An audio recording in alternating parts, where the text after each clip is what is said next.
तारगदी मणिपुर प्रजागा मणिपुर प्रजा की याइफनबगीदमक्ता लैबिरिबा मणिपुर की हिस्ट्री गांगनबगीदमक्ता लैरिबा मणिपुर की हिस्ट्री कन्नबगीदमक्ता लैरिबा मणिपुर की कल्चर गांगनबगीदमक्ता लैबिरिबा सीएसओ मयामगा खुचमनरगा मंत्री Pukhri protection and development committee ना अकन खोंजन कया मखा ताना संगसननबगीदमक्ता सेम साजरगा लैजरे हाइबसी मणिपुर प्रजा अमदि सरकार दा खंगनजरी हाइबसी मीडिया की थोंदा हन्ना मियांगी ममांगदा मियांगी मफमदा नोलुकना हंगचरी मतेंग निजरी थागचरी नोरिस विंडोना कोई ngasiगी मंत्री Pukhri protection and development committee ना सिंजरी बासिलिन प्रोटेक्स असिदा मीडिया कवरेज की दमक्ता लेंगी रमक्ता आई सागी मिंग जेकी मसूद आईना मंत्री Pukhri protection and development committee की असंबदा एमपीडीसी आइना खंगबा मार्शलेन की जनरल सेक्रेटरी की थोगाई पुजबनी अखोइना ngasi पांगथोकचरिबा सिलिन प्रोटेस्ट असि करीगिनो हाइबगी मतंगदा प्रेस मीडिया की थोंगा समलप वारी मतंग लिजगे अखोइसी अखोइना खंगदिङै मतंदगी निंसिंग बथोकदिङै मतंदगी मंत्री पुखरी आइना खंगरिबा मफम असी 1763 दा मतंदुदा पानबिरंबा भाईगचंद्र महाराज अमदी गौरशाम मखोइगी मतंदा पानबिरंबा नोंथोनबा मंत्री अमदी मतंदुगी कोनुंगी एडवाइजर सु ओइबिरंबा मिंग ओइना पंजरबदा अनंत साई नोंको इरिक कोंबा हाइनसु खंगबा लायोइख्रबा हल्लगुना मियामगिदमक्ता येंगलगा लमदमसिदा इसिंगी मरांग कायदबा इसिंगी अवाबा लैबसिंग अदुगी कोकनबगिदमक्ता तौबिरंबनी हाइबासी अखोइना हिस्ट्री थीजरुबा मतमदा सैथारो कुंबाबगी पेज नंबर 140 अमदी 139 दा मयेक सेंगना इबिरमी समझनजरपदा अखोइना ngasi पांगथोकलिबा सिलिन प्रोटेस्टना कमायना लाखिगे हाइबा मतमदा ngasi हाइरिबा मंत्री पुखरी अमदी अकोइबदा लैरिबा स्टेट लैंड ओइना लैरंबा एरिया असि गवर्नमेंट की रेकॉर्डता डाक नंबर 3 दा स्टेट लैंड ओइना कोलगा लैरमी मणिपुर की 1960 दा MLR LRA की मखादा तौखिबा लैंड सर्वे की रेकॉर्डता डाक नंबर 180 डाक नंबर 181 एंड डाक नंबर 182 की मखादा स्टेट लैंड नी है मयेक सेंगना सही कया असि लैरक्पा रेकॉर्ड थेंगनजै अदुबु खंगौदना हंदक्सी जून की पासुक अदुदा अखोई नामांग लैरिबा अखोई की मार्शिलेन एरिया असिगा नेशनल हाईवे सिगा समनरिबा लंबी मियांग की थोकफम लंबी असि सेमगत सागतपगी गवर्नमेंट की कॉन्ट्रैक्टर सिंगना हौरकपदा श्री श्री विजय गोविंदा सेवायत कमिटी सगोलबन नि हाइबा मफमदुगी ट्रस्ट अमगी मियोय खरा लानगा मफम असी मखोइगी पतालेनी सेमगत सागतप यारोय लंबी से सेम यारोय न थिंगे हाइबा लैकाइदा पाउपिनरकदगी अखोय मयामसी हौदरुब तौदना लंबी कनाना थिंगिनोने लंबी थिंखन थोकेना थोनरकदगी अखोय सि खंगलखिबनी ममांगदि स्टेट लैंड ओइना लैबनिना कनानासु पता तारंगनी हाइबसे अखोय खल्लुबसु लैते मफमसु थोकते हाइना दुम खल्ली अदु खंगलकपदगी अखोय सि ऑफिसना करी करी लैगे कमायना नो मखोयना पता पाइरे गायना हाइबसी चुम्मिबा जालायना अखोय सि रेवेन्यू डिपार्टमेंट दा थीबा हौजबा मतमदा रेवेन्यू डिपार्टमेंट दगी अखोयना फंगलखिबसी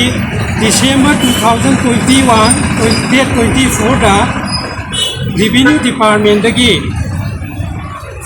चांदम बोबो Singh deputy secretary revenue government of Manipur ना खुदियक पीरगा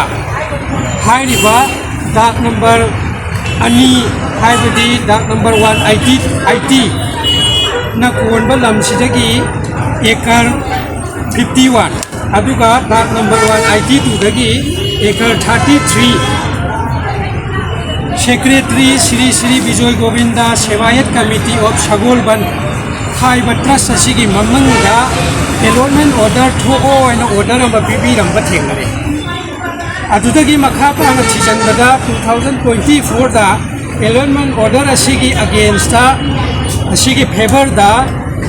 जमाबंदी इशू तौखरे ना मथेंगरे अखोई से अंगक पचारे अदुदगी अखोई खुन लेकाई अचौब मिफम पांथोगा सुमायना तौबसिदी अखोई याफम थोक्तेना लनाइना मियांगी ओइबा सेंचुरी कया अखोइना खंगकपदगी अखोइना खंगद्रिङैदगी हिस्ट्रीदगी स्टेट लैंड ओइना लैरबा मियांगी प्रॉपर्टी ओइना लैरिबा मियांगी इसिंग चाफम ओइरिबा मियांगी लंबी चथम लैरिबा मियांगी कम्युनिटी हॉल लैरिबा अदुदगी दुर्गा मंदिर नचिंबा मंदिर कया लैरिबा मफम सिदा कमायना गवर्नमेंट ना एलॉटमेंट ऑर्डर थुअगा पता तासलमलिबनो हाइबसी अखोइदा कंफ्यूज चटपा थासु थाजदबा चेददि अमक लैबसिदा मसी याफम थोके नैखोइ प्रजागी ओइबा मिफम अचौबा जनरल मीटिंग कया पांथोअगा हाइरिबा मफम मसी अखोइ ngakतबा यादे सेनदबा यादे मियांगी प्रॉपर्टी से मियांगी ओइना हान लेरब स्टेट लैंड ओइना दुम थंगदबनी हाइबसी वारेप लौरगा अखोइ ngasi फावबसी लेरकपनी अदुगा अमक खंगौदना ngarang ayuk pung nipan mapan tarakpa duaida hujik akhoi lepliba mangda leiriba som maikai da tagriba mi si yamdrabada thousands of tariba yum mayam sina thoklakriba masida maihau langpuk tholakpada yum kai sabada sijinariba ising maising pusin chathok jisin tawriba maru oigraba lambi ase खाजल लनी अमदी अकोई बसी खाजल लने ना हाइरिबा सेवायत committee की मिहुत खरा लाखपदगी मियाम ना ngarang से थिंगे अदुगी मतुंगा असेंगबो ओइना तौरकलबनिना अखोई मियाम ना प्रजादा अमदी पालिबा सरकार असिदा ओइरकलिबा फिबम बसी मयेक सेंगना अखोई कमिटी ना महुत सिलगा खंगन फम थोए हाइदुना ngasiगी सिटिन प्रोटेस्ट असि सिनजबनी अखोइना samlapna miyam praja miyam dasu khanghan janing basina miyam dasu hana khangbiram lani adubo nongna hogalakliba angang singnadi khangbiram da basu yaurangani miyam na hojik mantri pukri aina khangnariba khungpham basi office record ta manipur gi any mafam da mantri pukri aina khangnariba mafam base aina ngasai haijakiba nongpok irikhomba ananta sai layoi khraba मंत्री बुंगो असिना पुखरी असि तौबा लोइरबा मतुंगा 1783 AD पोइनुगी मंगानी पानबा थांगजे नुमिता मतमदुगी मंत्री मंडल अमाइबा अमाइबी ब्राह्मण वैष्णव अहल लमन सीजे कया लागा हराव कुमै तौदुना चाक चादुना संगा खरबा मतुंगदगी ngasi फावबा तत्ना थानबा लैतना मियांगी ओइना अदोम लैरकपा मफम असे खंगहौदना पता तासिलपा खकी वारीनी अदुगा हाइरिबा पुखरी असिगी अखोइना फंगजबा रेकॉर्डता ब्रिटिश पीरियड की मतमदसु 19th century अद्वाइदा लैंड सर्वे लैंड रेकॉर्ड अमा सेमी हाइना ताई मतमदुदसु हाइरिबा एरिया से गवर्नमेंट की प्रॉपर्टी ओइना खास लैंड ओइना दुम थबी हाइबा रेकॉर्ड फंगजै अदुगा 1960 की लैंड सर्वे दसु स्टेट लैंड ओइना क्लियरली अखोई के रेकॉर्ड बुक ता लैरंबा थेंगनजै अदु अखोइना हौजिक अरोइबदा हाइजनिंगिदि असिगुमलबा मियांगी ओइना सिजिनरिबा मियांगी ओइना लैगदबा मफम असे लनाई इंटरेस्ट मियोय खरना ट्रस्ट अमा हेक्टे सेमजलगा यामना पुचेल चाउना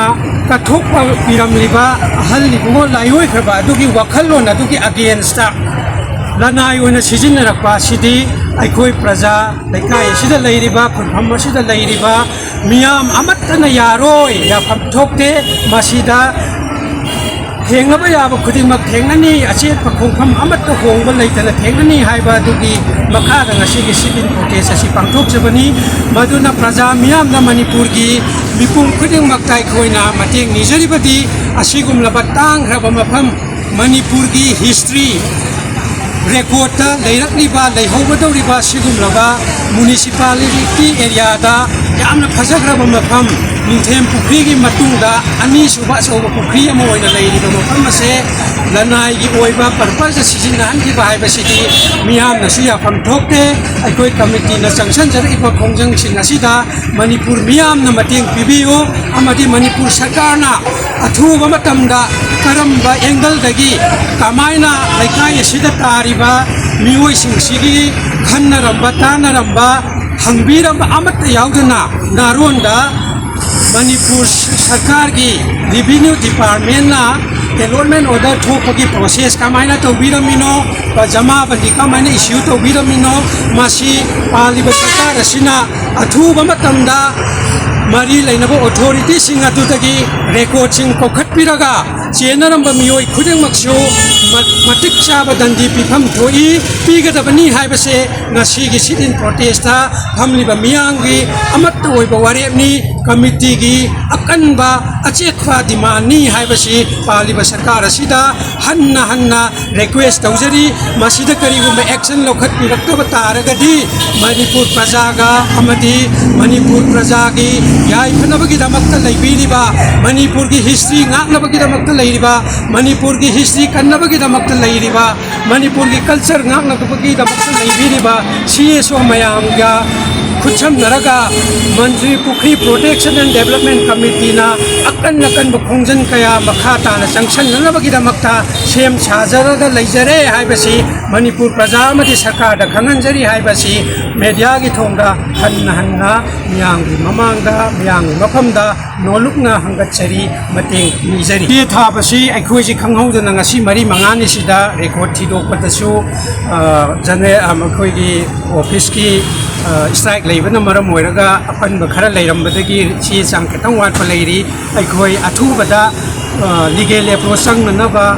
पाइखटनबा सेम साबा लोइजरे अखोइ सुटी हांगबगा लीगल के अप्रोच तौरगनी अदुगा मरी लेनबा मेमोरेंडम सिंग मरी लेनबा डिपार्टमेंट सिंग अखोइ मंडे ऑनवर्ड्स ता लोइना यौहनजरगनी अदुगो चौराक पाइखोइना बारबेली वरी साबा इंक्वायरी तौरुबदी ऑलमोस्ट लेरबा ngakni अदुगो फॉर्मली दी मंडे ऑनवर्ड्स अखोइ लोइना यौहनजरगनी अखोइ मंत्री Pukhri protection and development committee ना मंत्री पुखरी की